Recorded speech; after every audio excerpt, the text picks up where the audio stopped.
Good afternoon friend. এখন phone ঘাঁটতে ঘাঁটতে আমি গ্যালারিতে দেখলাম বৌদির ভাইয়ের বিয়ের ভিডিওটাই আপনাদের সঙ্গে সারা হয়নি, তাই ভাবলাম এখন ছেড়ে দিই। কীভাবে বিয়ে বাড়িতে গেছিলাম সেই ভিডিওটা আপনাদের আগেই দেখিয়েছিলাম। তো শ্যামনগর স্টেশনে নেবে 5 মিনিট হাঁটা পথে আমি চলে গেছিলাম যে লজে বিয়ে হয়েছিল তার সামনে। গিয়ে দেখলাম তখন বৌদির ভাইকে বরণ করা হচ্ছে। এটা একটা নন বেঙ্গলি বিয়ে, ছেলেপক্ষ মেয়েপক্ষ মিলিয়েই সেদিন দিনের বেলা বিয়ে হয়েছিল। বিয়েটা হয়েছিল 15ই জুলাই। আর যেহেতু নন বেঙ্গলি বিয়ে বললাম, নিয়মকানুনগুলো একটুখানি অন্যরকম। বরণ শুধু শাশুড়ি মা না, বড় যারাই থাকবেন তারাই করবে। তা অনেকেই পরপর বরণ করছিল বৌদির ভাইকে। আমি কিছুক্ষণ সেখানে ভিডিও তুলে চলে গেলাম সিঁড়ি দিয়ে লজের ওপরে, যেখানে বিয়ে হবে মণ্ডপটা আপনাদের সঙ্গে শেয়ার করলাম। তারপরে চলে গেলাম মেয়ের সামনে, মেয়েকে দেখব বলে। মেয়েকে খুবই মিষ্টি দেখতে, আর লাল লেহেঙ্গাতে ওকে খুবই সুন্দর লাগছিল। তারপরে একটু বৌদির ভাইকেও ভিডিওতে ক্যাপচার করলাম। এরপরে শুরু হলো বিয়ের নিয়ম। প্রথমে হলো মালা বদল, কারণ নন বেঙ্গলি বিয়েতে মালা বদলটা আগে হয়। তারপরে মেয়ে বসলো আশীর্বাদ হবে বলে, ওকে আশীর্বাদ করেছিল ওর মামা শ্বশুর সমস্ত জিনিসপত্র দিয়ে। মেয়েদের যা যা জিনিস দেওয়া হয়, গয়নাগাটি, কসমেটিক্স, তারপরে শাড়ি, আরও অনেক কিছু। এরপরে আশীর্বাদ হবে ছেলের। তো পরপর সব জিনিসপত্রগুলো ওকে দেয়া হচ্ছিল। সেই ফাঁকে আমি আপনাদের শেয়ার করব শ্যামনগর কালীবাড়ি।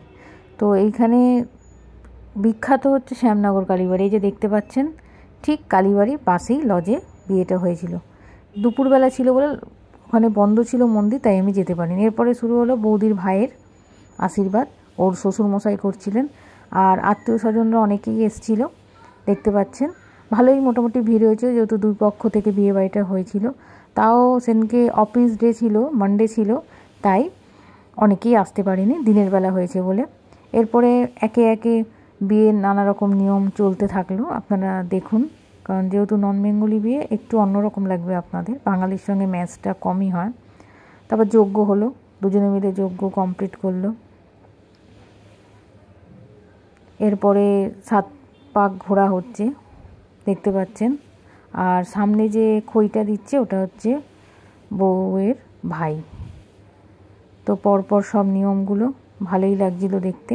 যেহেতু সেদিনকে মানতে ছিল, আমার খাওয়া ছিল না বলে আমি ভিডিওটা ভালো করে দেখতে পেরেছি। নর্মাল আর একটা জিনিস আছে, যখন সিঁদুর পরানো হবে তখন কেউ দেখতে পাবে না, তাই ঢেকে সিঁদুর পরানো দেখতে পেলেন।